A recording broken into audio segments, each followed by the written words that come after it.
पूरे देश में मुझे ये भरोसा दिलाता है कि आज सनातनी हिंदू अपने होने पर थोड़ा थोड़ा गर्व महसूस कर रहा है, इसलिए ये वो लोग परेशान हैं।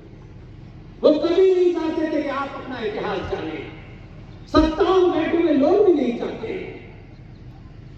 ये सबसे बड़ा झूठ है कि भारत 15 अगस्त 1947 को आजाद हुआ। इतना बड़ा झूठ, इतने बड़े बड़े विद्वान, दुनिया के करोड़ों अखबार, मैगजीन, इस तथ्य को कभी किसी ने छाप करके बताया? माना कि स्कूल का सिलेबस किसी ने तय कर दिया है, इसलिए मास्टर साहब की मजबूरी है उसे पढ़ाना, लेकिन हमारे हजारों मठ, आश्रम, मंदिर, ये काम वहां से भी हो सकता था।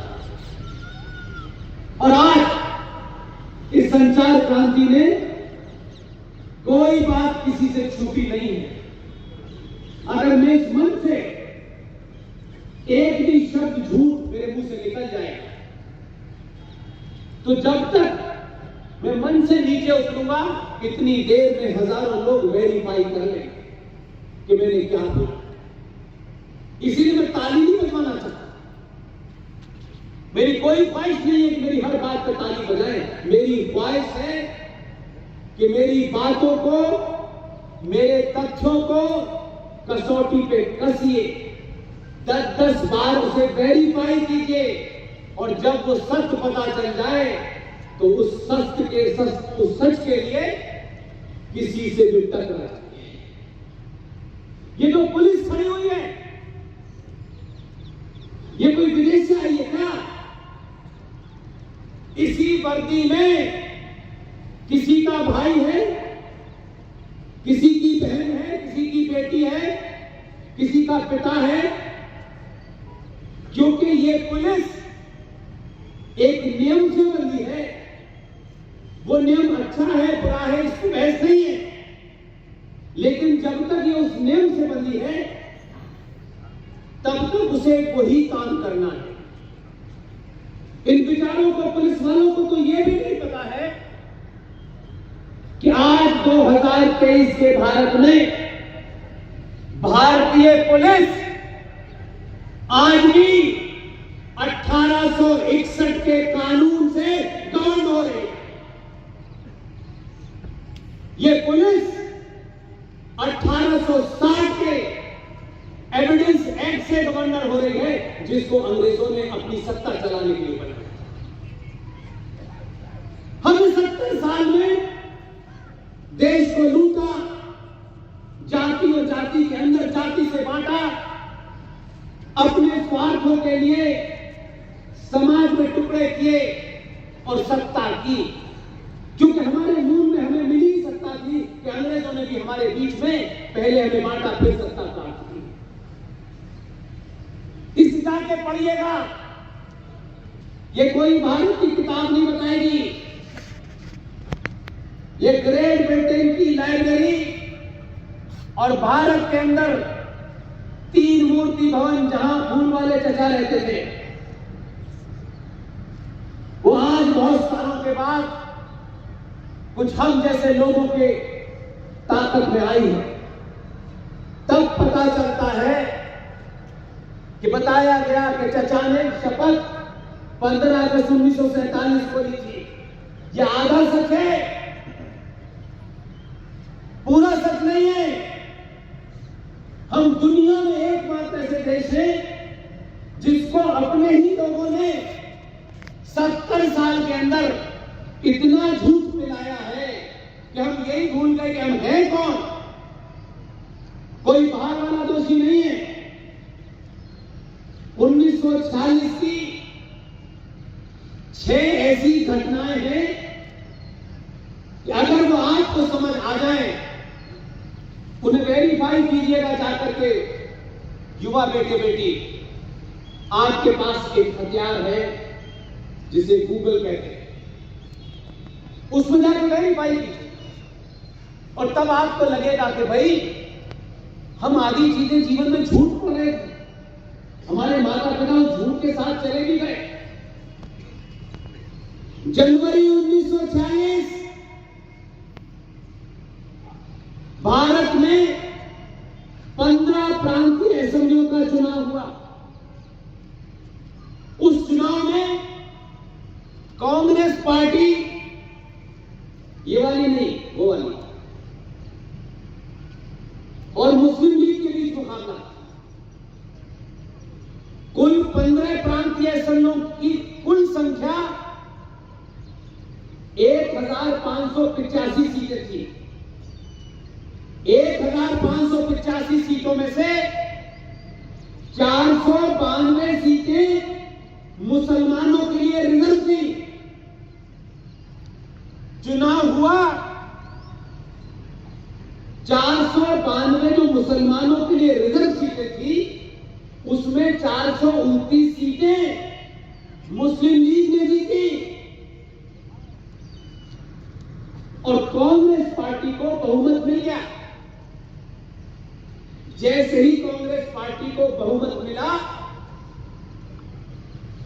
ब्रिटेन के किंग की तरफ से एक दूसरा स्टेटमेंट आया कि हम भारत की सत्ता को शीघ्र ही हस्तांतरण करने वाले हैं। यह मार्च में बयान आया और यकायक उस बयान के बाद कैबिनेट मिशन प्लान आया और कैबिनेट मिशन प्लान ने एकदम साफ कर दिया कि हम सत्ता कांग्रेस को सौंपेंगे। मौलाना आजाद कांग्रेस पार्टी के अध्यक्ष से उनको इस्तीफा दिलाया गया। इसलिए इस दौर के मेरे आदर्श भिड़े गुरु जी को किसी अमरावती में पुलिस की नासमझी, अज्ञानता के कारण उनके बारे में बहुत कुछ किया गया। उनके ऊपर कुछ, मुझे लगा है कुछ FIR वगैरह भी की गई। और अभी मैं अमरावती से जा रहा हूं, वहां आए थे पुलिस वाले, उन्होंने कहा ऐसा माहौल खराब हो गया है। मैंने कहा सच बताओ, कमरे में बैठे हो, भिड़े गुरु जी ने झूठ बोला था क्या? बोले हम मानते हैं उन्होंने झूठ नहीं बोला, लेकिन हम वर्दी से बचे हुए। मैंने कहा जिस दिन मरोगे वर्दी के साथ नहीं जलाए जाओगे, सनातनी रीति रिवाज के साथ जलाए जाओगे। अगर कोई चीज, कोई पद, कोई नौकरी अपने पूर्वजों को गाली देने और उन्हें झूठा साबित करने के लिए है, तो ऐसी नौकरी को जूते की नोक पर रख के भगा जाना चाहिए। इससे बड़े गुरु जी जैसा ही आदमी सच बोल सकता है, सच बोलना चाहिए। इससे मैं भावनात्मक बात आपसे नहीं करता। जैसे ही कैबिनेट मिशन प्लान ने यह कहा कि हम कांग्रेस को सत्ता सौंपेंगे, तत्काल 20 अप्रैल 1946 को कांग्रेस पार्टी के नए अध्यक्ष चुनने के लिए घोषणा हुई। और उस घोषणा के बाद, इसलिए मैं कह रहा हूं, पार्टी लाइन पर जब आप बात करते हैं तो तथ्यों को सही नहीं समझ पाते, क्योंकि आप एक पहले से राय बनाए। वो कौन महान लोग थे, मैं खोज में लगा हूं। समय न मिलने के कारण, लगातार प्रवास पर रहने के कारण मैं कुछ चीजें नहीं कर पा रहा हूं। जिस दिन भी वो मुझे तथ्य मिलेगा, ओरिजिनल सोर्स से सार्वजनिक करूंगा। लेकिन ये तथ्य इसलिए रखना चाहता हूं कि आज के बच्चे अपने बड़ों से शालीनता के साथ, पूरी सभ्यता के साथ, पूरी मर्यादा के साथ ये सवाल जरूर पूछें कि कैबिनेट मिशन प्लान के अनाउंस होने के बाद 20 अप्रैल को कांग्रेस पार्टी के अध्यक्ष पद के लिए चुनाव की घोषणा की गई। और आपको यह ताज्जुब होगा, वो कौन महात्मा लोग थे, मुझे उनका नाम नहीं पता चलता, लेकिन मैं आज भी उन आत्माओं को दिल से धन्यवाद देता हूं। चुनाव की घोषणा हुई, 15 प्रांतीय असेंबलियों ने कांग्रेस पार्टी के नेता के लिए चुनाव में कौन कौन खड़ा होगा उसके नाम सार्वजनिक। आपको ताज्जुब होगा, खुद कांग्रेस पार्टी में ऐसे महान लोग थे कि कांग्रेस पार्टी ने नेहरू को अपना उम्मीदवार ही नहीं बनाया। ये किसी को पता नहीं, लेकिन जिनके बारे में आजकल ये हो गया है भारत में, मर्यादा पुरुषोत्तम राम को गाली दे दो कोई सजा नहीं होगी, मां सीता के बारे में अशब्द बोल दो कोई सजा नहीं होगी, लेकिन मां सीता और भगवान राम से बड़े महात्मा गांधी नहीं है। महात्मा गांधी के ऊपर मर्यादा में रह के, भाषा की सीमा में रह करके मुझे अपनी सत्य बात कहने का पूरा अधिकार है। गांधी जी ने जो सबसे बड़ा पाप किया, उन्होंने कांग्रेस पार्टी के लोगों से कहा कि नेहरू को उम्मीदवार बनाओ। उनके कहने से नेहरू को उम्मीदवार बनाया गया और फिर वो दूसरे कांग्रेसी महान हैं जिन्हें मैं हृदय से नमन करता हूं।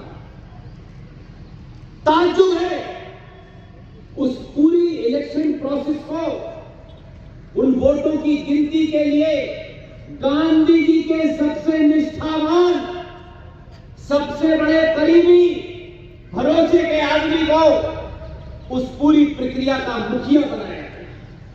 उस आदमी को भी सैल्यूट करता हूं। कोई मंच ऐसा नहीं है जो उसकी तारीफ न करे। वो किस पार्टी में था ये महत्व नहीं है, सही समय पे सही बात कहने की जिसमें ताकत है वही मर्द है, बाकी सब बेकार है। जानबूझ के बनाएगा।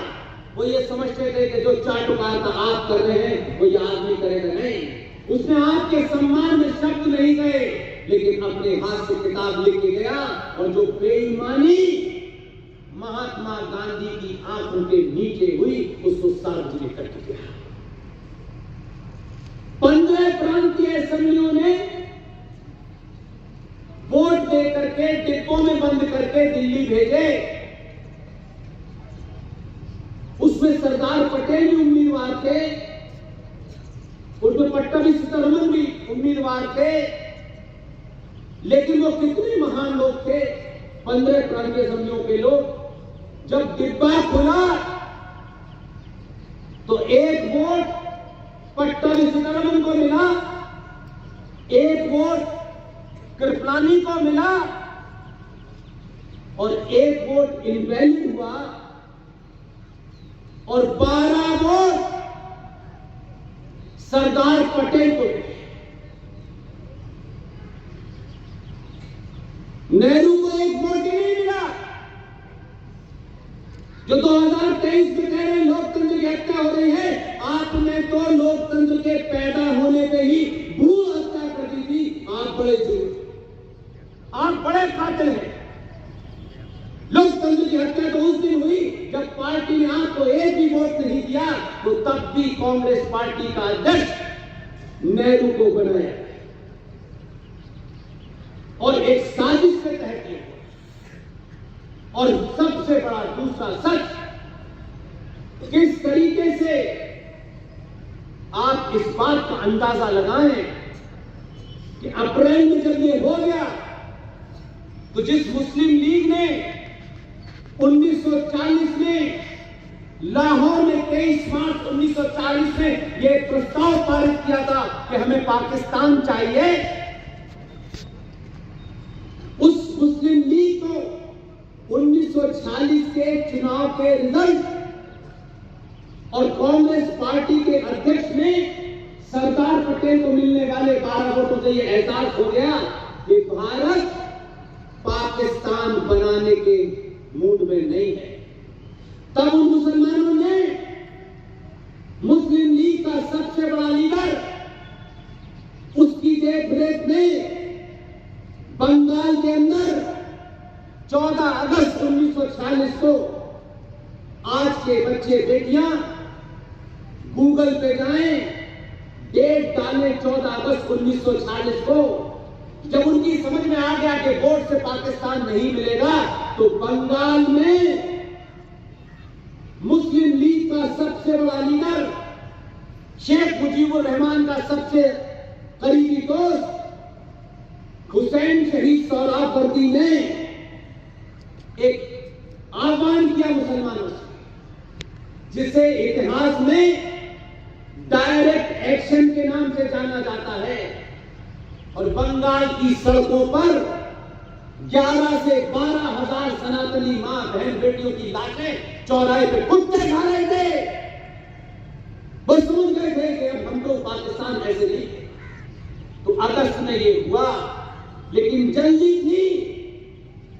ये ट्रांसफर ऑफ पावर की नाजायज औलादों ने भारत को बर्बाद किया, और नेहरू जी को आनंद फानंद में कि कहीं गलत लोगों की समझ में ना आ जाए, 2 सितंबर 1946 बॉबिल की देखरेख में यूनियन जैक झंडे के नीचे ग्रेट ब्रिटेन के राजा के प्रति अपनी आस्था प्रकट करते हुए भारत के प्रधानमंत्री की शपथ दिलाई।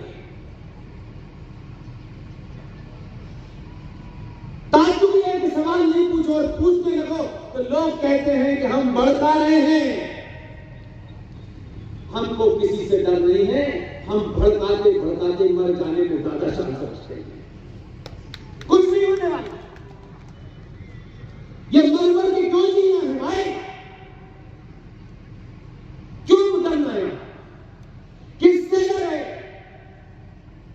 सनातनी जिसे आप मानते हो, जिनका धन्यवाद करते हो, ये दुनिया का सबसे बड़ा सच है कि जो पैदा हुआ है उसका मरना निश्चित है। इसलिए मैं अपनी उस बात पे वापस से लौटता हूं कि ये मुझे सब आपको बताना था। मैंने शुरू में कहा था, सारे धर्म बराबर नहीं हो सकते। धर्म दुनिया में एक ही है। मजहब कोई 1400 साल पहले आया, कोई 2000 साल पहले आया, कोई 4000 साल पहले आया। क्यों कह रहा हूं ये बात? सनातन का अर्थ सूरज, सनातन का अर्थ वायु, सनातन का अर्थ पृथ्वी, सनातन का अर्थ आकाश, सनातन का अर्थ जल।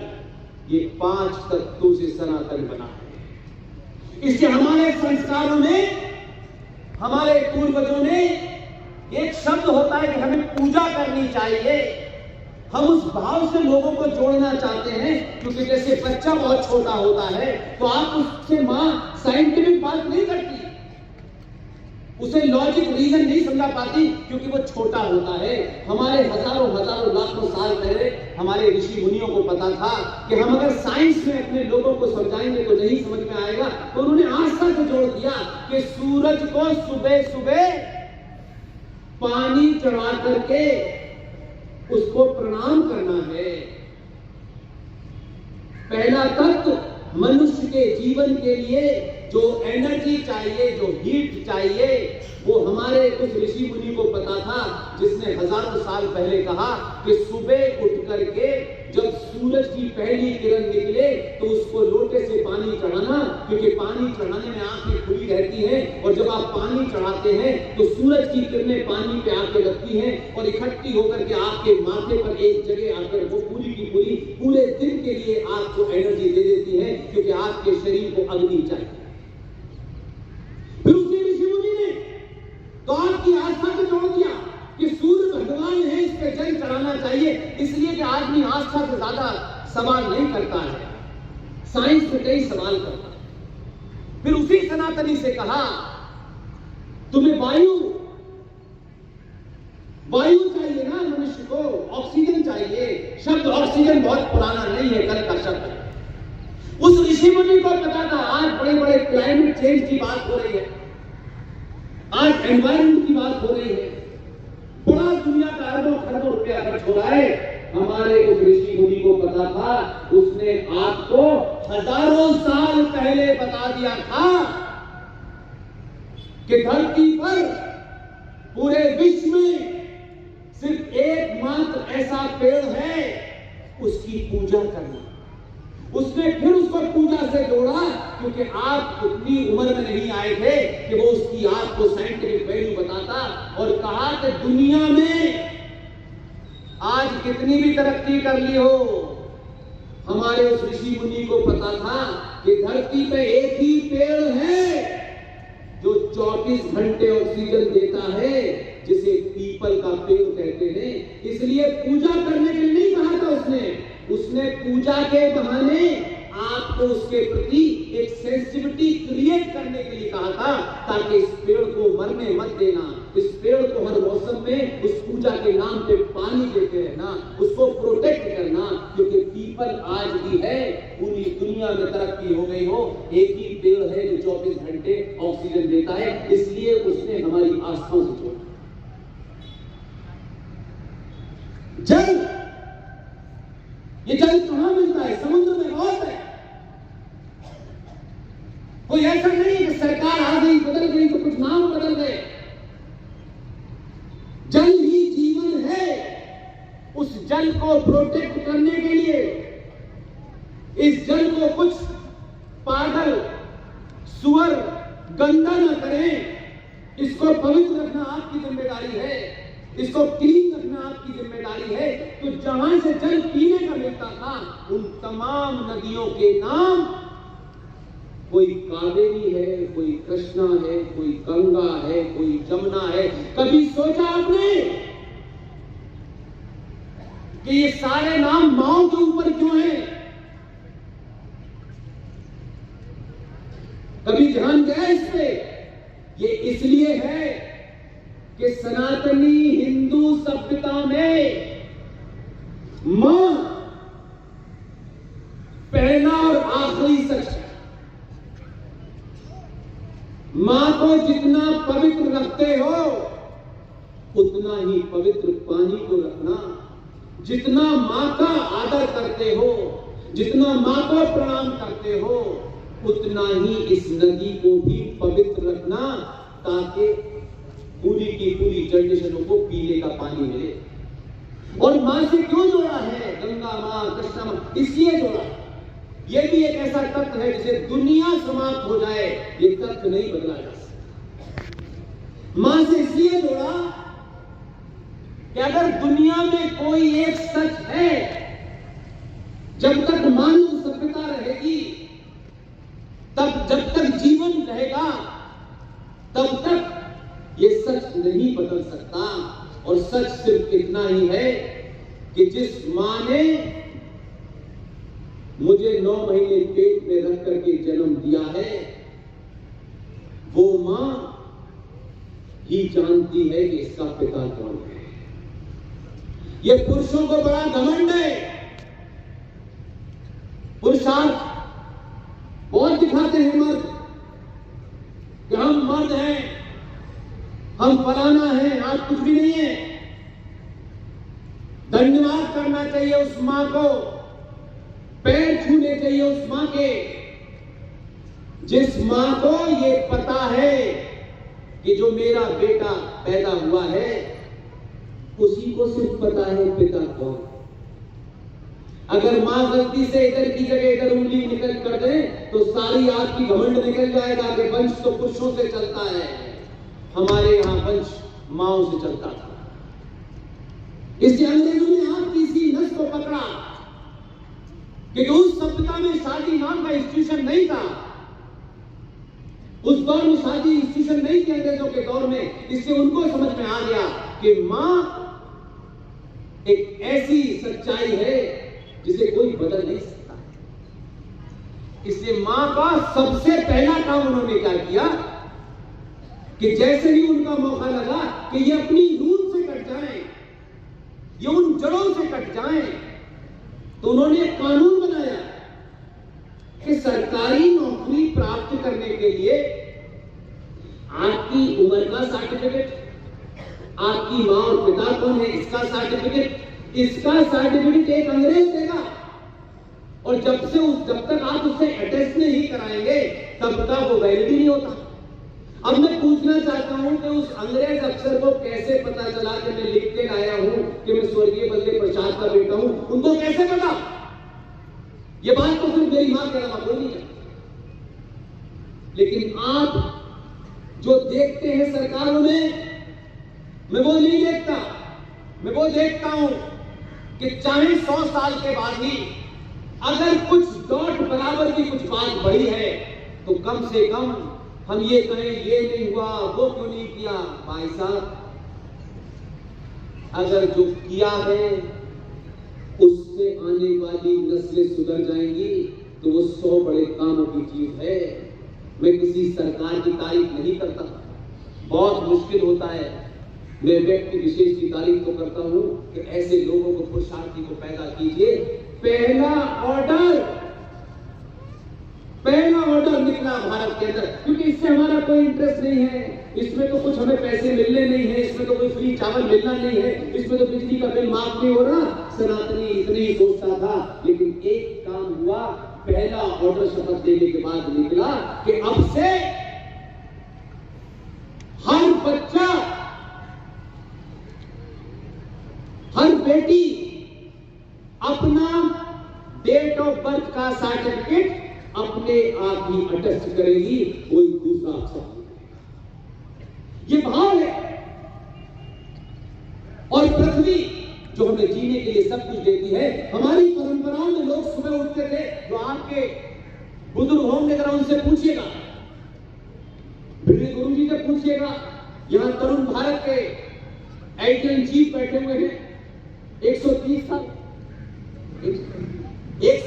साल पुराना अखबार है। मैं तरुण भारत का नाम सुनता था, लेकिन उसका एडिटर मेरे साथ बैठे थे, मेरे लिए गौरव किया। इतने सारे अखबार, दुनिया की इतनी मैगजीनें ऐसी खबरें नहीं छापती। इसलिए 2022 में सच जान लीजिए बस, और कुछ नहीं जानना है। अगर सच जान लोगे तो दुनिया का कोई पागल कुत्ता आपको डरा नहीं सकता। और आपने सच जानना शुरू किया, दिन भर ये जो बीमारी है, जिसके बाप की देख रेख में कश्मीर में 5 लाख सनातनी कश्यप ऋषि के वंशज भाग गए, भागने पर मजबूर कर दिया गया और 1,500 बेटे बेटियों की हत्या की। उसकी बेटी फलस्तीन के लिए और हमास के लिए और हिजबुल्लाह के लिए खड़े होकर के झंडे को नारे लगाती है।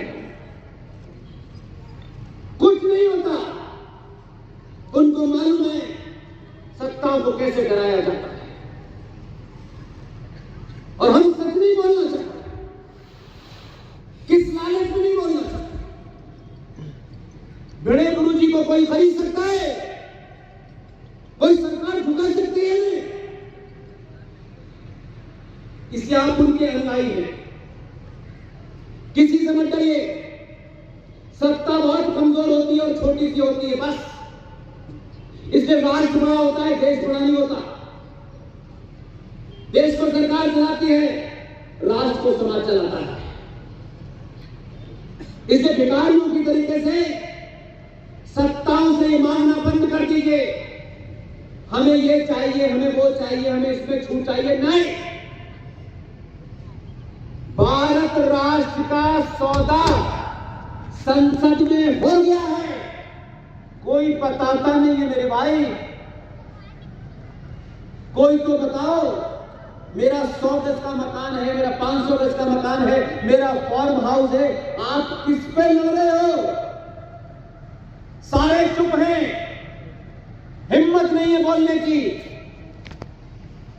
मैं कोई बात ऐसी नहीं कह रहा, जाके ढूंढिएगा 1995 में जो भी राष्ट्रवादी थे, नाम नहीं बताना चाहता, जो बैठे हुए थे, बिके हुए थे, 2013 में 117 दिन की पार्लियामेंट में एक लफ्ज नहीं बोले।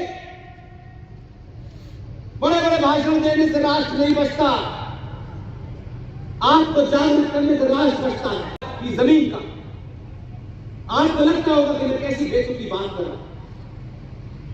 कभी कभी 25,000 का वोल्ट का करंट लगाना पड़ता है ताकि आप नॉर्मल हो जाए। आप नॉर्मल नहीं है, सनातनी हिंदू नॉर्मल नहीं, वो अपनी दुनिया में लगा है।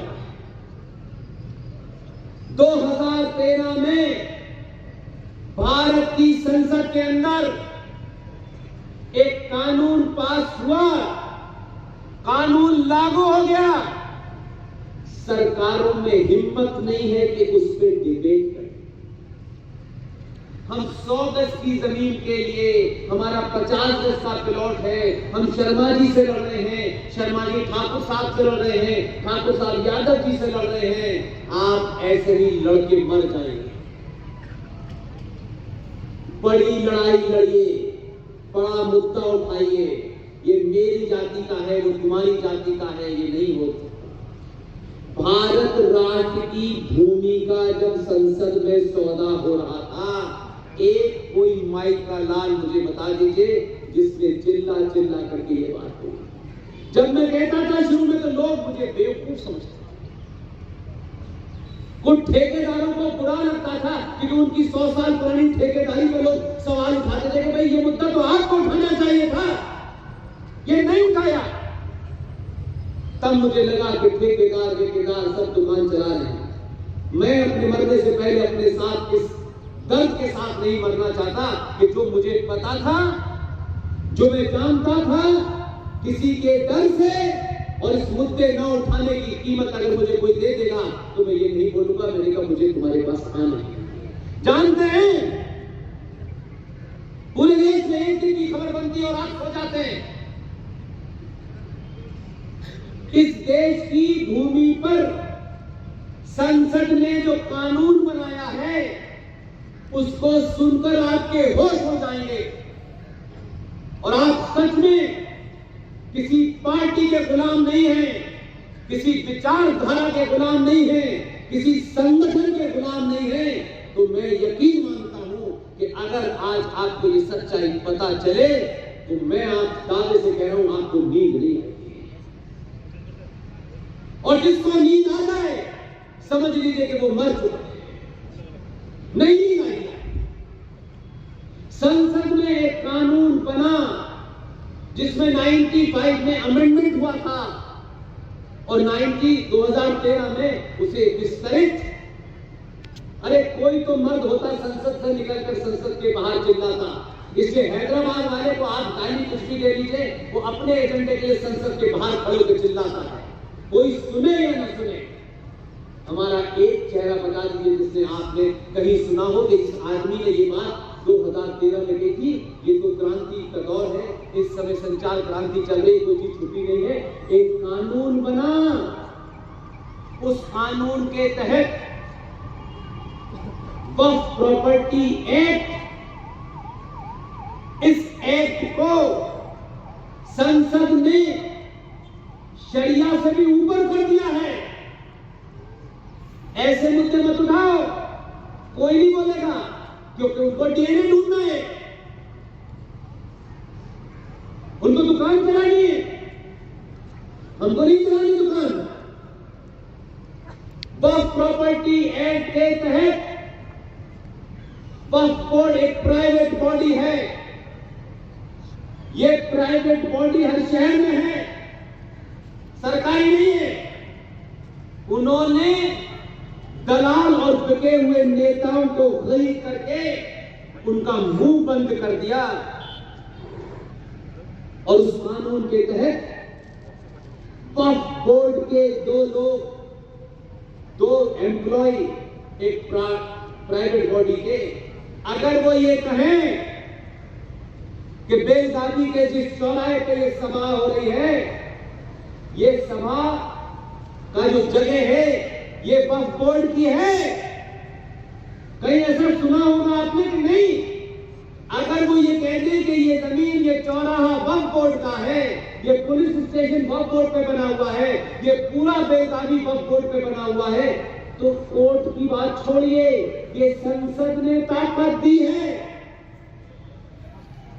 कि ये बात उनको कहने के बाद उनको इस बात की ताकत है कि इस एरिया का officer, whether DM, SSP, SHO, जो भी कॉम्पिटेंट अथॉरिटी है, वो जाएगी, आपके घर के कागज, आपके रिजॉर्ट के कागज सब आपके पास है, बिजली का बिल है, सब है।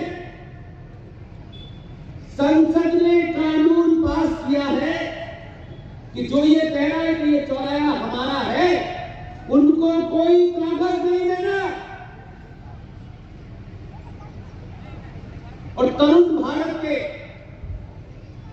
एडिटर साहब बैठे हैं, ये अच्छे आदमी, उन्होंने मुझे अपने रिजॉर्ट पर ठहराया, और कल रात में मेरे मन में सवाल था, इतना खूबसूरत बनाया है, मिट्टी का है, मैं ये सोचने लगा कि ये कितने दिन तक रहेगा। संसद में जो कानून पास हुआ है, ये उस रिजॉर्ट के मालिक है। 2 कौड़ी के छोटे भाई का पजामा, बड़े भाई का कुर्ता पहने हुए 2 लोग कहेंगे कि ये रिजॉर्ट वक्फ की प्रॉपर्टी पे बना हुआ है, उनको कागज नहीं दिखाने, और इनके पास कागज है। इनसे कहा गया है कि आप अपने कागज लेकर के भारत की हाई कोर्ट और सुप्रीम कोर्ट में नहीं जा सकते। ये कहां जाएंगे पता है? वो ये कहा गया है इस कानून के तहत, ये अपने कागज लेकर के वक्फ बोर्ड, जो एक प्राइवेट बॉडी है, जिन्होंने आपकी जमीन पर दावा करके आपसे छीन ली है, आप उनके सामने अर्जी लगाएंगे कि ये मेरी जमीन मेरी है, ये नहीं। आज भारत की 40% से ज्यादा जमीन वक्फ बोर्ड के पास है। ये पता नहीं है आपको? आंध्र प्रदेश हाई कोर्ट के एक जज का ऑब्जर्वेशन है, भारत की भूमि का सबसे बड़ा हिस्सा रेलवे के पास है, फिर डिफेंस के पास है, तीसरे नंबर पर वक्फ बोर्ड के पास है। ये तो एक खुली गुंडागर्दी को मजहबी चादर में संसद ने पास होने दिया। ये जो सुप्रीम कोर्ट बड़ी एक्टिव नजर आती है, सड़क पे गाय नहीं घूम सकती, फलाना नहीं कर सकते, धमाका नहीं कर सकते, नाली में गंदगी के लिए सुप्रीम कोर्ट के पास टाइम है, इसको सुनने का सुप्रीम कोर्ट में हिम्मत। आप 82 करोड़ है, देश आपका है, आप टैक्स भरिए।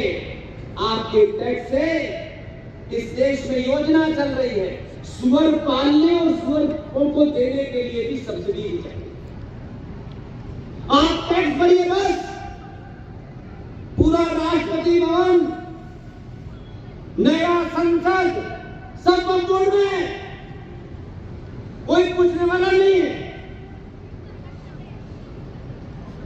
दिल्ली के अंदर लोकल सरकार में 2 कौड़ी का एक ही है वहां मुसलमान एमएलए, 300 से ज्यादा मकान उसने खाली करा दिए, कोई पूछने वाला नहीं, कोई रोने वाला नहीं, क्योंकि हमको तो अपना अपना एजेंडा चला। हमारी दुकान चलनी चाहिए, राज भाव में चला जाए। हम राज की बकवास को सुबह से शाम तक करते हैं, भारत माता की जय भी करते हैं, जिसे अपनी माता मानते हो, कम से कम उस पर तो सुरक्षा करो यार। सब नारा लगाने से नहीं, इससे कोई ब्राह्मण है, कोई ठाकुर है, कोई पनिया है, कोई ये है, आप सब कुछ है, सनातनी नहीं है। कोई दुनिया की किताब मुझे दिखा दीजिए, कोई ग्रंथ दिखा दीजिए। ये फ्रॉड रोज तीसरे दिन नए नए लिखते मैं इनकी बात नहीं कर रहा, मैं अनादिकाल की बात कर रहा हूं। भारत भूमि अनादिकाल से जाति प्रधान नहीं रही, ये भारत भूमि अनादिकाल से कर्म प्रधान भूमि रही है। कोई ब्राह्मण के पेट से जन्म ब्राह्मण नहीं लेता। ये बड़ी गलतफहमी है। किसी ठाकुर मां के पेट से जन्म लेने वाला ठाकुर नहीं। असली इतिहास में जाइए, चोरों के लिखे हुए इतिहास समझ लें। हमारे यहां जिसने ज्ञान प्राप्त कर लिया, और ज्ञान का मतलब किताबें पढ़ना नहीं होता है, यूजीसी से मिली हुई डिग्री नहीं होता है। ज्ञान मिलता है मंदिर में, शिक्षा मिलती है विश्वविद्यालय में। जिसने ज्ञान प्राप्त कर लिया वही ब्राह्मण है। जिसने अपनी मां, बहन, बेटी, परिवार, घर, समाज, अपने जिले को बचाने के लिए अपना पुरुषार्थ दिखाया वही क्षत्रिय है। जो व्यापार करता है उसे बनिया कहते हैं, जो शहर को ठीक से रखता है उसे दलित कहते हैं। इसलिए सिर्फ ये गाली देकर के ब्राह्मणों को काम नहीं चलेगा। आप देखेंगे तो ब्राह्मणों का भी चरित्र मैं आपके सामने रखता हूं। हम दो ब्राह्मणों को देखते हैं। एक रावण 24 कैरेट के ब्राह्मण थे, विद्वान थे, लेकिन उनसे उस समय की मर्यादाओं का हनन करते हुए उस समय के आदर्श को उन्होंने खंडित करके एक ऐसा कार्य किया जिससे वो मर्यादा टूटी। लेकिन वो ब्राह्मण थे। न मैंने देखा, न आपने देखा, न हमारे पूर्वजों ने देखा, लेकिन हम सदियों से सुनते आ रहे हैं कि रावण ने एक कृत्य किया था, एक बुरा काम किया। आज भी यही हमारे सनातन की ताकत है। आज भी 2023 में रावण के उस कृत्य के कारण रावण चौराहे पे जलाया जाता है। और परशुराम ब्राह्मण है, परशुराम अपने कृत्य के कारण मंदिर में पूजे जाते हैं। कौन कहता है कि आपका कोई देवी देवता शस्त्रहीन था? मां दुर्गा, चंडी, परशुराम, क्या उनको पता नहीं था? परशुराम फरसा जो रखते थे, मर्यादा पुरुषोत्तम राम बहुत आदर्शवादी थे, सब कुछ थे, लेकिन जब जंगल गए तो अटैची भर के कपड़े लेके नहीं गए। उनको मालूम था जंगल में पागल कुत्ते मिलेंगे, राक्षस मिलेंगे, जहाजी मिलेंगे, इसलिए तीर कमान लेके गए। वही मर्यादा पुरुषोत्तम राम जो मुस्कुरा रहे हैं, जो आदर्श हैं। जब उन्होंने समुद्र से रास्ता मांगा तो समुद्र ने रास्ता नहीं दिया। 3 दिन तक विनती की, नहीं दिया। लेकिन जैसे ही धनुष बाण चढ़ाया, समुद्र अपनी औकात में आगे बढ़ना चाहिए। इससे जो लोग भक्ति में लीन हैं, भक्ति करनी चाहिए। याद रखिए, अनादिकाल से लेकर आज तक भक्ति जभी कर सकते हैं जब बीच बीच में शक्ति का प्रदर्शन करेंगे तो भक्ति कर पाएंगे, नहीं तो नहीं कर पाएंगे। इससे परशुराम ब्राह्मण, रावण ब्राह्मण, और आज भी मंदिर में बैठने वाला जो छोटा सा मंदिर है उसमें एक पुजारी बैठा है, चाहे वो बनारस का मंदिर हो, चाहे राम मंदिर हो, जितने भी मंदिर है, वहां जो बैठा हुआ है कोई पूछता है कि उस पंडित जी आपकी जाति का है? जो उस कार्य को कर रहा है, जो बैठा है, बस वो पंडित है, वो उसका जानकार है। उस पंडित से पूछिए जो ब्राह्मण है। ये सवाल पूछना चाहिए उन जातिगत नेताओं से जो अपने स्वार्थों के लिए, वोटों के लिए आपको बांट देते। पूछा कभी कि ये जो पंडित ब्राह्मण है, अगर ये इतना ही बड़ा ब्राह्मण है और इतने ही तो अपने ब्राह्मण होने पे गर्व है, तो क्या कभी इसके मन में ये सवाल आया कि जिस ब्राह्मण को, ब्राह्मण रूपी राक्षस को, रावण को भगवान राम ने उसका वध किया, आज हजारों साल होने के बावजूद भी भगवान राम के ऊपर ब्राह्मण वध का आरोप नहीं। राम के ऊपर यह है कि उन्होंने रावण को मारा, ब्राह्मण को नहीं मारा। रावण के अंदर जो गलत प्रवृत्ति थी उसके कारण उसका वध किया ब्राह्मण वध। और फिर उस ब्राह्मण से तीसरा सवाल करिए, वही ब्राह्मण भगवान राम उस क्षत्रिय की पूजा कर रहा है, उसके मन में ये नहीं है कि इसने एक ब्राह्मण को मारा था तो उसकी पूजा नहीं कर, वो उसकी पूजा करता है। और चौथा चरित्र देखिए उसी ब्राह्मण का कि वो मंदिर में बैठा है, पूजा करा रहा है, लेकिन उसने आज तक ये नहीं कहा कि शर्मा जी, मिश्रा जी, दीक्षित साहब, फलाने साहब, ढिमाके साहब, वो किसी ब्राह्मण की लिखी रामायण नहीं बल्कि वाल्मीकि की लिखी रामायण पढ़ा। ये है चरित्र। इस ताकत को समझिए। जातियों में बंट करके आपने किसी का भला नहीं किया। आप जो काम करते हैं उससे आप जाने जाते हैं। इसलिए सच बोलिए, ये मौका दोबारा नहीं मिलेगा। हम भी आपकी की तरह साधारण से लोग थे। जब हमको ये लगने लगा कि संचार क्रांति में अब हम किसी को जिम्मेदार नहीं ठहरा सकते कि दो अखबार हमारी रिपोर्ट नहीं छापता या फला जगह हमें जगह नहीं मिलती, आप सच बोलेंगे।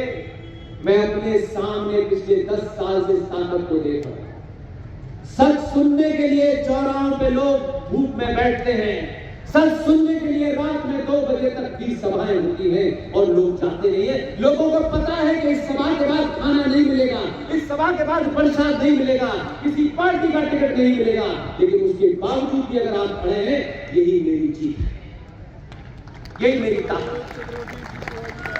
और इसीलिए मैं पूरे देश भर में जाता हूं तो मुझे अंदर से खुशी होती है कि आज हम कहते हैं ये पढ़े लिखे लोग हैं, बड़े बड़े साइंटिस्ट, बड़े बड़े डॉक्टर, बड़े बड़े इंजीनियर। जब वो ये सवाल करे हमें नहीं पता तो मैंने कहा सर इसको पता करने के लिए कुछ खोना पड़ता है।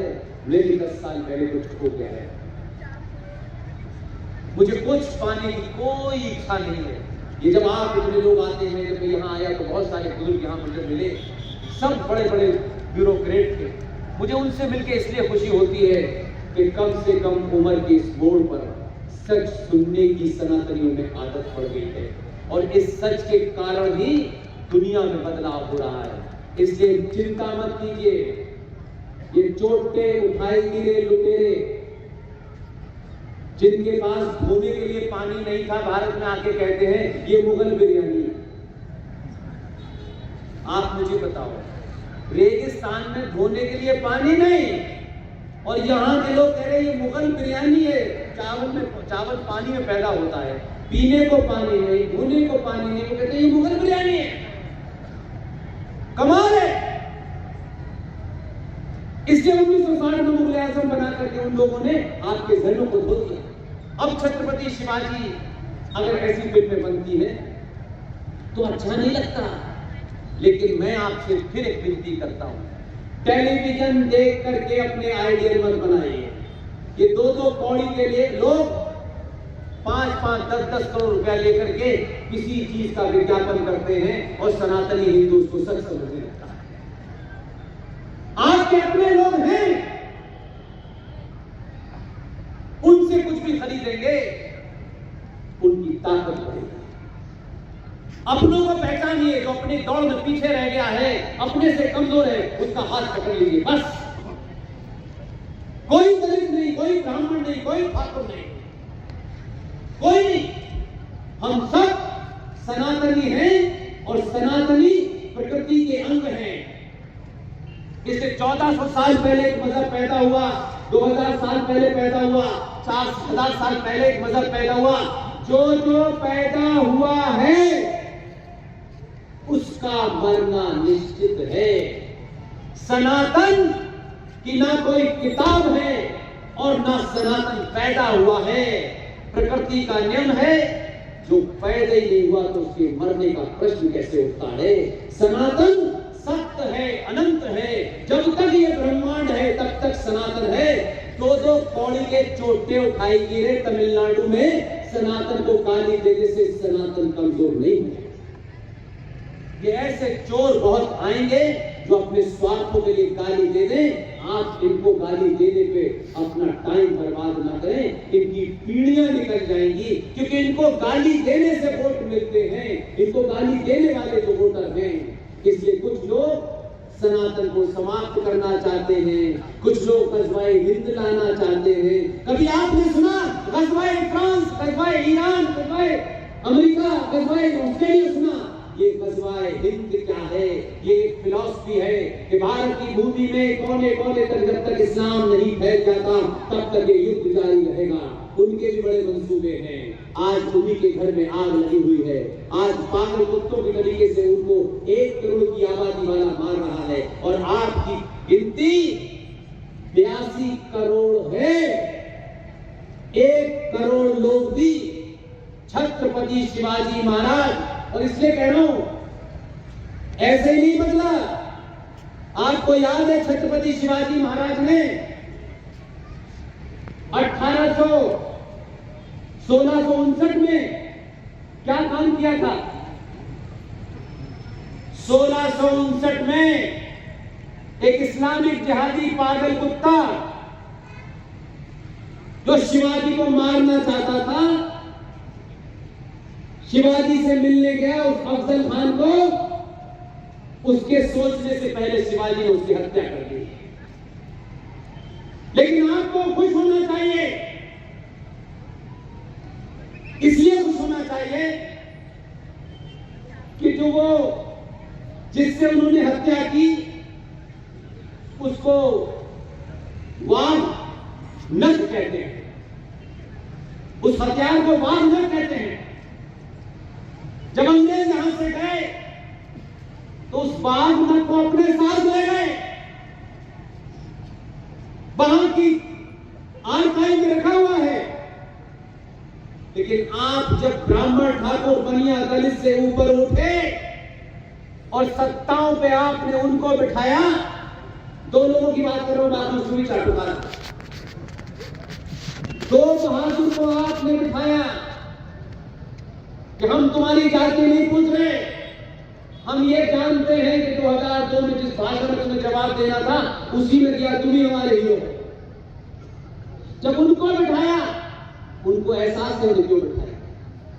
उसमें बहुत से लोग बहुत घटिया है, सॉरी, लेकिन याद रखिए आज उन्हीं दोनों में से एक के कारण ग्रेट ब्रिटेन ने कहा है कि हम जब वहां से भाग के यहां आए थे तो हम तो वैसे ही खानदानी चोर थे, हमारा अपने पास तो कुछ था नहीं, हम शिवाजी का वाघ नख भी ले आए थे। हम सार सम्मान भारत की सरकार को शिवाजी का वाघ नख वापस करना चाहते हैं। ये वाघ नख की वापसी सिर्फ एक हथियार की वापसी नहीं है, ये वाघ नख की वापसी इस बात का द्योतक है कि भारतीय सनातनी बदल रहा है और वाघ नख को पहचान रहा है। इसलिए कुछ पागलों को लगता है कि हमें भारत में डर लगता है, और तुम्हें ये डर लगता है तो हजारों साल तक लगे, क्योंकि ये डर अच्छा है। इसलिए आज संभाजी महाराज बड़े गुरुजी जिस उम्र में वो ये काम कर रहे हैं, मैंने उनसे एक ही वादा किया है, मैं कहीं भी हूं, किसी भी स्थिति में हूं, आपका आदेश होगा, आप जिस समय कहेंगे, आपको मेरे लिए कुछ भी ऐसा नहीं करना है। और मेरे जीवन की 2000 से लेकर ये पहली सभा है जहां मैं सुबह 4:30 बजे उठ के पहले मंदिर गया, और जो सुबह मैंने रूप देखा है, ओहो, मैंने ये रूप नहीं देखा 700-800 सभाएं पूरे देश में कर। सुबह सुबह बच्चे बेटियां अपने आप तैयार होकर अपने आप सब कुछ करते हो, सब कुछ गली गली में मैं बच्चे बेटियों को भागते हुए देख रहा हूं, पूजा हो रही। और सबसे अच्छा दृश्य जब उन गलियों से मुझे लाया गया तो हर दरवाजे पर मां, बहन, बेटी आरती की थाली लेके खड़े हैं। ये कोई स्पॉन्सर्ड प्रोग्राम नहीं है, ये पैसे लेके नहीं हो सकता है, ये बदलाव बड़े गुरुजी ने किया है समाज में। ये ताकत है। समाज जब अपने आप स्वतः निकल आता है तभी असली क्रांति आती है। ये वही काम जो मैं सोचता हूं बड़े गुरुजी ने मुझसे बहुत पहले किया, मैं इसमें अपनी आहुति देने आया हूं। आप सबने इतने धैर्य के साथ सुना। इस शहर की पुलिस ने, इस शहर के अफसरान ने इस प्रोग्राम करने में अपनी वर्दी से ज्यादा अपने दिल की सुनी, इसलिए उन्हें भी बहुत बहुत धन्यवाद करता हूं। क्योंकि वर्दी सरकार की दी हुई है, शरीर सनातन का है, नौकरी 10-20 साल चलेगी, लेकिन ये भी ध्यान रखिए कि जो लोग किन्हीं कारणों से श्यामलाल रामलाल जो इस वर्दी के पीछे है, आप किन्हीं निजी कारणों से जब पत्थर चलाते हैं तो आप ध्यान रखिए कि ये पुलिस के ऊपर नहीं मार रहे, या आप उस सनातनी को पत्थर मार रहे हो जो ये जानता है कि नियम गलत है, कानून गलत है, लेकिन वो किसी चीज से बना हुआ है, इसलिए वो ऐसा कर पा रहा है। आप जिस दिन अपनी ये ताकत दिखा देंगे कि अगर तुम्हारी वर्दी पे आंच आई और तुम्हारी वर्दी चली गई तो जितनी तनख्वाह ये तुम्हें वर्दी देती है उससे 10 गुना ये समाज दे देगा। ये लोग अपनी वर्दी दांव पे लगा देंगे। बहुत बहुत धन्यवाद। Thank you very much. Chhatrapati Shri Shivaji Maharaj की जय। धर्मवीर छत्रपति श्री संभाजी महाराज की जय। भारत माता की जय। हिंदू